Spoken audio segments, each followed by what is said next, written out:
সংগ্রামী ঝিনাইদহবাসী, আজ আন্তর্জাতিক নারী দিবস উপলক্ষে সারা দেশব্যাপী সমাজতান্ত্রিক মহিলা ফোরামের উদ্যোগে যে সমাবেশ বিক্ষোভ মিছিল চলছে, তারই ধারাবাহিকতায় আমাদের ঝিনাইদহতে সমাবেশ চলছে।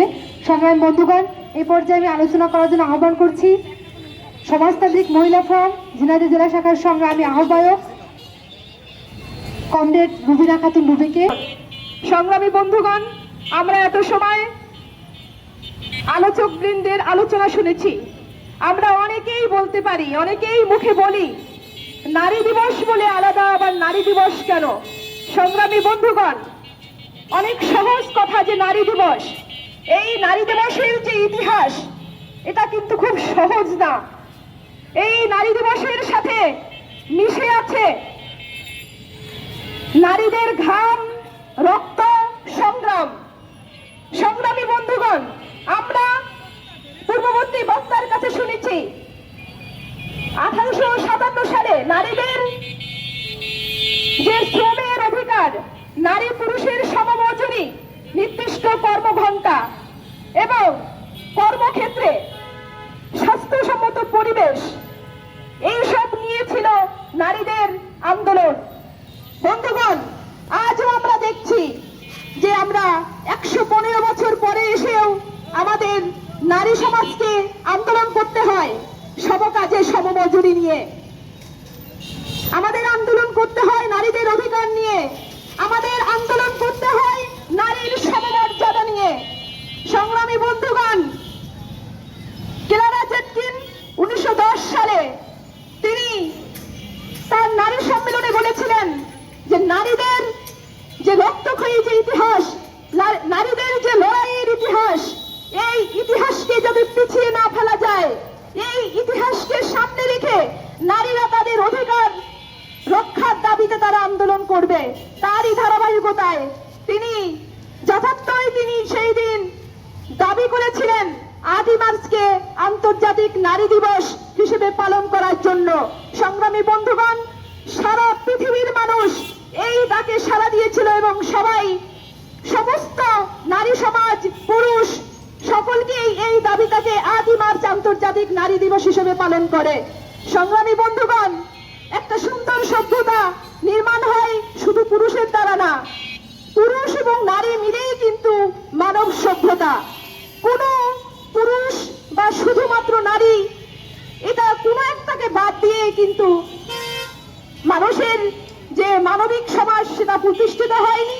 এই যে কাজী নজরুল ইসলামের কথা এখানে এসছে যে কোনো কালে একা নারীদের বাদ দিয়ে কোনো সভ্যতা নির্মাণ হয়নি, সেটা কিন্তু আসলে আমরা আমাদের চোখের সামনেই আমরা দেখছি। বন্ধুগণ, আজকের যে সময়ে আমাদের নারী দিবস পালন করব, আমাদের নারীদের আরো সামনে আরো বড় কিছু নারীদের অধিকার, নারীদের মর্যাদার বিষয় নিয়ে কথা বলবো। সেই সময় কি দুঃখের বিষয়, সারা দেশে নারী ধর্ষণ, নির্যাতন, ঘরে বাইরে নারীরা নির্যাতনের শিকার, নিপীড়নের শিকার, তারা ধর্ষণের শিকার হচ্ছে।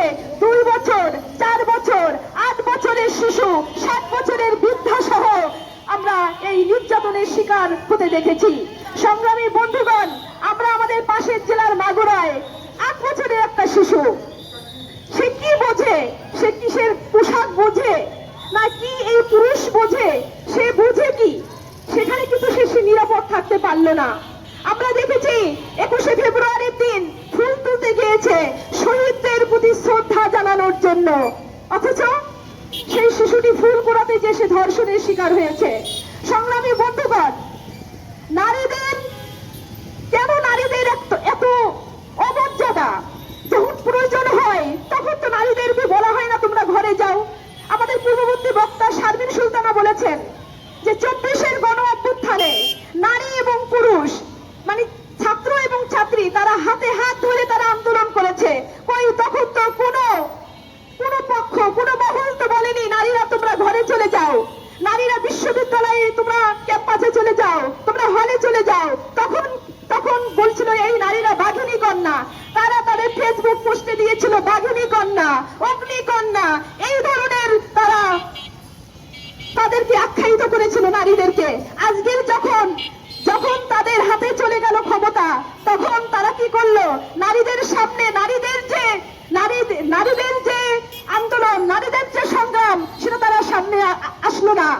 এবং আমরা যখন দেখলাম উপদেষ্টা এখানে গঠিত হলো, সেখানেও নারীদেরকে সামনে আনা হলো না। আমরা সবাই দেখছি সংগ্রামী বন্ধুগণ, এটা শুধু জুলাই গণ অভ্যুত্থান না, এটা আমরা দেখেছি যে কোনো সময়ে। আমরা দেখেছি যে আমাদের যে ব্রিটিশ বিরোধী আন্দোলন থেকে শুরু করে ৬২ শিক্ষা আন্দোলন, ৭১-এর আন্দোলন, প্রত্যেকটা আন্দোলনে নারীদের যে ভূমিকা ছিল, সেই নারীদের ভূমিকা পরবর্তীতে তারা স্বীকার করে না। আমরা দেখছি যে শুধুমাত্র আমরা বলছি যে নারীরা যে গৃহস্থালী কাজের আর্থিক মূল্য, তখন অনেকেই বলে গৃহস্থালী কাজের আবার আর্থিক মূল্য কেন রাষ্ট্রীয়ভাবে স্বীকৃতি দিতে হবে? একজন নারীকে, সে নারী ঘরে বসে যে কাজ করে, ঘরে সকাল থেকে রাত পর্যন্ত ১৪৭ প্রকারের কাজ করে, অথচ একজন নারীকে বলা হয় তুমি কি করো, যদি সে গৃহিণী নারী হয়।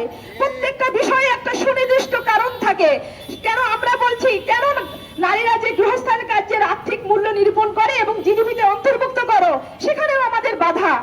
কেন এই বাধা? এটার ভিতরে আমাদের সবাইকে আমাদের এই বিষয়টা বুঝতে হবে। ছোট বিষয়, কিন্তু অনেক বিষয় লুকিয়ে থাকে। আন্দোলনের সময় নারীদেরকে সামনে আনা হয়, পরবর্তীতে সে নারীরা কিছুই জানে না, কিছুই পারে না। তখন নারীদের ড্রেস নিয়ে কথা হয়, নারীরা কেন বাইরে বের হলো, ওই মেয়েটা ধর্ষণের শিকার কেন হবে না, কেন বের হলো, তাহলে ওর পোশাকের সমস্যা, ওর ওড়নার সমস্যা, ওর অন্য কোনো কিছুর সমস্যা, এত সমস্যা, কিন্তু তাদের প্রয়োজনে তারা ব্যবহার করতে পারে। সংগ্রামী বন্ধুগণ, আমরা বলছি সমাজতান্ত্রিক মহিলা ফোরাম সারা দেশব্যাপী আন্তর্জাতিক নারী দিবস উপলক্ষে প্রতিপাদ্য বিষয় হলো নারীদের ক্ষেত্রে যেখানেই নির্যাতন, ধর্ষণ, নিপীড়ন, নারীকে নিয়ে কোনো ধরনের কূপমণ্ডক কথাবার্তা হবে, সেখানে নারীরা ছেড়ে কথা বলবে না।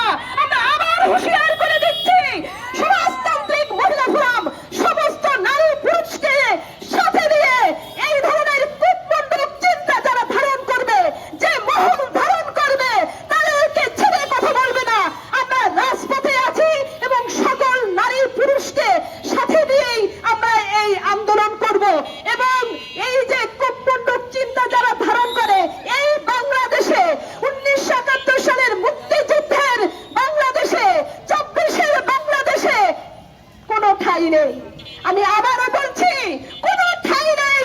সমাজতান্ত্রিক মহিলা ফোরাম আবারও হুঁশিয়ার করে দিচ্ছে, ভাইদের সাথে করে বোনরা আবারও কিন্তু রাস্তায় নামবে। সারা বাংলাদেশ বলছে আর কোনো ধর্ষণ, নিপীড়ন বাংলাদেশে হবে না। এবং আমরা সরকারকে বলছি,